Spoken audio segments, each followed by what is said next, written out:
میرے نبی کیسے تھے؟ کیسے تھے؟ یہاں سے شروع کرتا ہوں. عظیم الہامہ، بڑا سر. بال کیسے تھے؟ رجل الشعر، نیم گھنگریالے بال، قول سیاہ. داڑھی کیسی تھی؟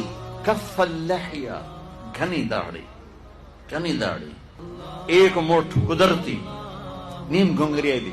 کچھ سفید بال تھے، ہاں. داڑھی میں، سر میں 14 سفید بال تھے، اور ایک روایت میں 20 سفید بال تھے. آپ نے ان کو کلر لگایا، مہندی لگائی، مہندی لگائی. نیچے آؤ، ماتھا کیسا تھا؟ واسع الجبین، کشادہ. چہرہ کیسا تھا؟ یتلالأ وجهه تلالؤ القمر لیلۃ البدر، 14ویں رات کے چاند کی طرح چہرہ چمکتا تھا. 14. جابر بن سمرہ کہتے ہیں 14ویں کا چاند سر پہ تھا.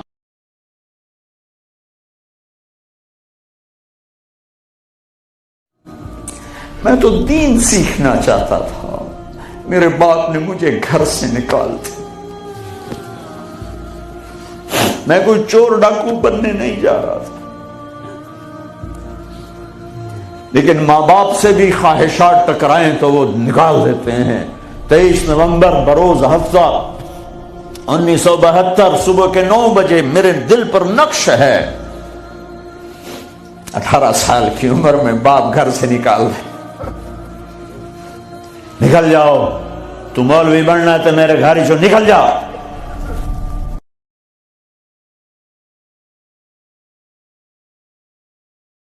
میرے نبی نے فرمایا جس نے کسی غیر مسلم کو بھی دکھ پہنچایا تو اس نے مجھے دکھ پہنچایا. جس نے کسی غیر مسلم کو دکھ پہنچایا اس نے مجھے دکھ پہنچایا. میرے نبی نے تو اپنے ساتھ رہنے غیر مسلموں کے ساتھ اتنی رحمت للعالمین کا ثبوت دیا. ہم ان کے برتن بھی الگ کرتے، برتن کو ہاتھ لگانے میں دھو، برتن دھو کے لاؤ. اتنی نفرت کا اظہار.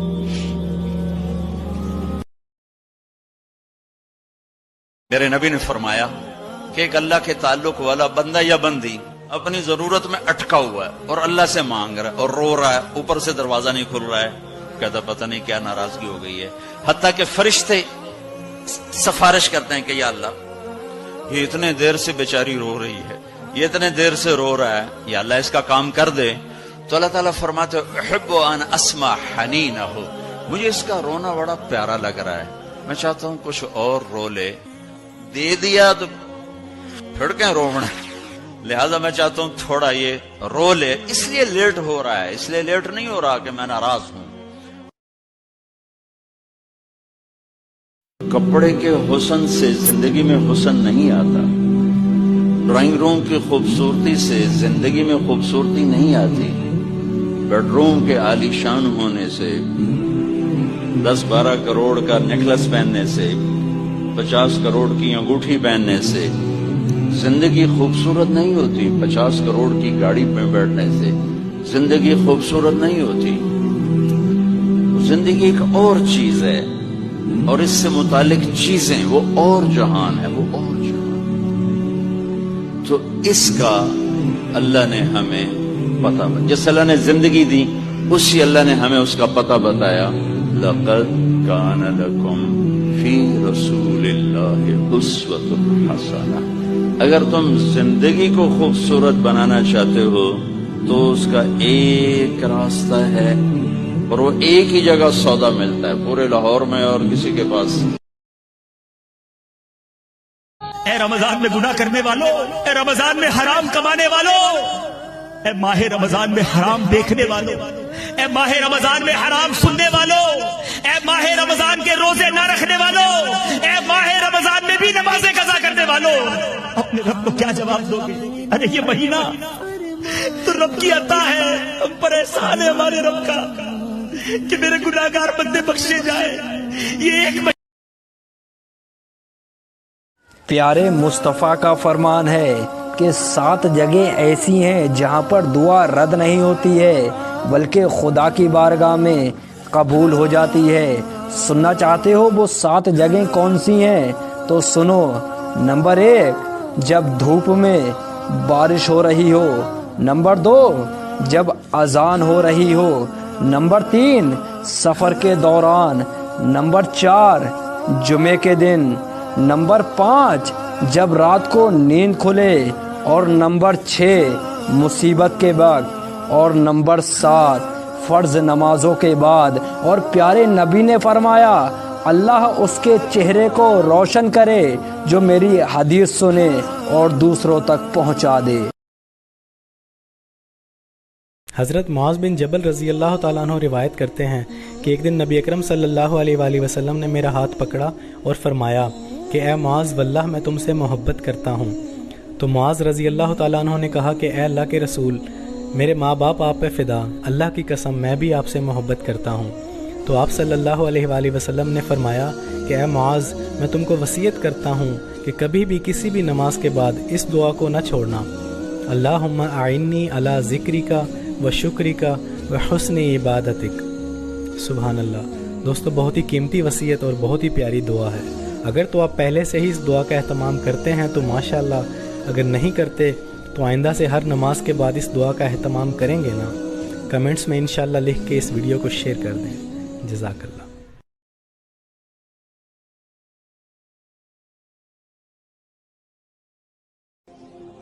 میرے نبی نے پوچھا اسلام کا سب سے مضبوط عمل کیا ہے؟ صحابہ نے کہا نماز، آپ نے کہا نہیں۔ صحابہ نے کہا جہاد، آپ نے کہا نہیں۔ صحابہ نے کہا روزہ، آپ نے کہا نہیں۔ صحابہ نے کہا حج، آپ نے کہا نہیں۔ کہ یا رسول اللہ پھر آپ بتائیں۔ فرمایا دین کا سب سے مضبوط عمل محبت ہے، محبت ہے، محبت۔ اور پھر رمضان شریف کی تو بات ہی جدا ہے۔ ماہ رمضان تمام مہینوں کا سردار ہے۔ میرے آقا مصطفیٰ کریم رؤوف الرحیم صلی اللہ علیہ وسلم فرماتے ہیں ماہ رمضان کو سارے مہینوں پر ایسی فضیلت ہے جیسے مجھ محمد کو تمام مخلوق پر فضیلت حاصل ہے۔ میرے آقا فرماتے ہیں ماہ رمضان شریف میں اگر تم ایک نیکی کرتے ہو تو اللہ تمہیں 70 کا ثواب عطا کرتا ہے، اور تمہارا خلوص بڑھ جاتا ہے تو اللہ تمہیں ایک نیکی کا 1000 عطا کرتا ہے۔ اخلاص اور بڑھتا ہے تو اللہ ایک نیکی پر تمہیں بے حساب ثواب عطا کرتا ہے، اس کا کوئی حساب ہی نہیں ہوتا۔ آقا کریم رؤوف الرحیم صلی اللہ علیہ وسلم فرماتے ہیں یہ ماہ رمضان کیا ہے؟ اللہ کے محبوب مصطفیٰ کریم صلی اللہ علیہ وآلہ وسلم ماہ رمضان شریف کے روزوں کی اہمیت بیان کرتے ہوئے فرماتے ہیں کہ ماہ رمضان شریف کا ایک روزہ اگر کوئی چھوڑ دے اور پھر ساری زندگی اس کے بدلے میں روزہ رکھے تو ساری زندگی کے روزے اس ایک ماہ رمضان کے روزے کے برابر نہیں ہو سکتے۔ یہ ماہ رمضان شریف کے روزے کو فضیلت حاصل ہے، اور اللہ کے حبیب صلی اللہ علیہ وسلم فرماتے ہیں جو ماہ رمضان شریف میں عبادت کر کے اپنی بخشش نہیں کروا سکتا، اپنی مغفرت نہیں کروا سکتا، پھر اس کو کبھی موقع نہیں ملتا کہ وہ اپنی مغفرت کا سامان کرے۔ آقا کریم صلی اللہ علیہ وآلہ وسلم فرماتے ہیں کہ سال بھر تک ماہ رمضان شریف کے لیے جنت کو آراستہ کیا جاتا ہے، جنت کو سجایا جاتا ہے، جنت کو سنوارا جاتا ہے۔ اور آقا کریم صلی اللہ علیہ وسلم فرماتے ہیں بڑی بڑی آنکھ والی حوریں اللہ کی بارگاہ میں عرض کرتی ہے میرے کریم ہمیں ان کی دلہن بنانا جو ماہ رمضان شریف میں تیری عبادت کرتے، ہمیں ان کے نکاح میں دینا جو ماہ رمضان شریف کی راتوں کو جگ کر کے تجھے منانے کی کوشش کرتے ہیں۔ آقا کریم صلی اللہ علیہ وسلم فرماتے ہیں اگر کوئی بندہ ماہ رمضان میں زنا سے بچے، شراب سے بچے، جھوٹ سے بچے، کسی کو تہمت لگانے سے بچے، اور ماہ رمضان شریف کا احترام کرتے ہوئے گناہوں سے بچے، تو اللہ تبارک و تعالی ہر رات کے بدلے، رمضان شریف کی ہر رات کے بدلے 100 حوروں کے ساتھ اس کا نکاح فرمائے گا۔ یعنی 30 راتیں ہیں تو 100 حوروں کے ساتھ اس کا نکاح ہوگا۔ اور آقا کریم صلی اللہ علیہ وسلم فرماتے ہیں ماہ رمضان شریف کا احترام جو کرے اور احترام ماہ رمضان میں جو لغویات اور خرافات کو ترک کر دے، جو گناہوں کو چھوڑ دے، زنا کو، شراب کو، جھوٹ کو، بہتان تراشی کو چھوڑ دے، آقا فرماتے ہیں اس رمضان شریف کا احترام کرنے والے کے لیے اللہ نے جنت میں ایک ایسا محل بنایا ہے، اس محل کا حال یہ ہے کہ دنیا کے سارے اولین اور آخرین، یعنی آدم سے لے کر آخری آنے والے تک، انسان تک، اگر سارے اس محل کے اندر داخل ہو جائے تو بھی اس محل کی اتنی ہی جگہ وہ لیں گے جتنی کی بکرے کی ران آپ کسی مکان کے اندر رکھتے ہیں، تو بکرے کی ران کتنی جگہ گھیرتی ہے، بس تمام اولین اور آخرین اس محل کے اندر اتنی ہی جگہ گھیریں گے، یعنی وہ محل اتنا بڑا اللہ نے بنایا ہے، اور وہ محل صرف ان کے لیے ہے جو ماہ رمضان کے احترام میں گناہوں کو ترک کر دیتے ہیں، گناہوں کو چھوڑ دیتے ہیں۔ میرے آقا صلی اللہ علیہ وسلم کے پیارے دیوانوں، لیکن افسوس ہم اور دنوں کی طرح ماہ رمضان شریف کی راتوں کو ضائع کر دیتے۔ حضرت ابراہیم نے تو کہا چنگے چنگے میرے مندے تیری رحمت کے حوالے۔ حضرت عیسیٰ علیہ السلام نے کہا مالک تو نے عذاب دینا چاہتا ہے تو جان، تیرے بندے جانے۔ لیکن حضور نے گناہ گاروں کو آغوش میں سمیٹ کے کہا مالک میرے امتی۔ ہے ناز مجھ کو ہے خوش نصیبی کہ امتی ہوں میں مصطفیٰ کا، غلام و دائی جہاں میں ان کا، بنا میں فضل و کرم خدا کا۔